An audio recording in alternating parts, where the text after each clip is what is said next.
So in Pocahontas, I was lead animator on the character of Captain John Smith. I had a crew of about 16 other animators who I helped supervise. And so I was concentrating basically on that character. Pocahontas was being animated by lead animator Glenn Keane, and we collaborated together on this sequence.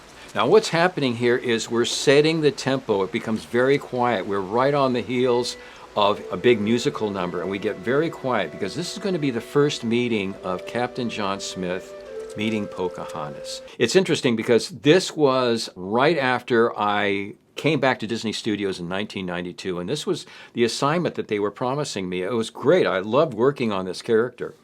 All this movement here, we got live action reference. We had an actor and actress going through these actions that helped the animators make them believable.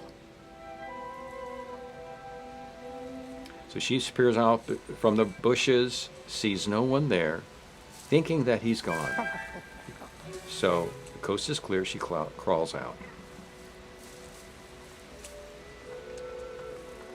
Now what's interesting about this scene, being a history buff, I want to make sure that how I was depicting him loading his musket was authentic, which is interesting. That was true to the period. Blows on the wick, takes aim, jumps out, and sees Pocahontas.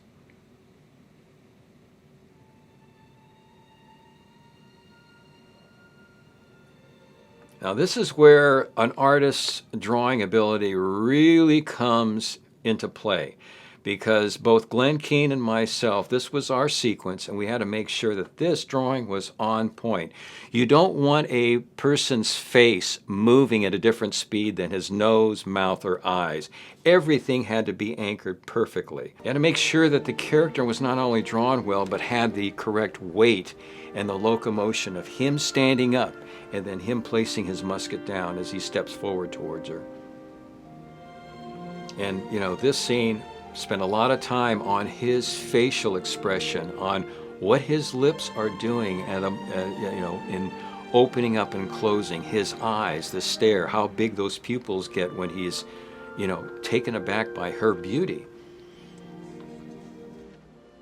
With this type of sequence, you want to build the audience expectation about if they were to meet, if they were to get together. You're asking these questions about a potential romance here between these two characters. Ordinarily, you think they'd be fighting it out. All of a sudden, they're struck by each other's appearance. So it was a great sequence to work on.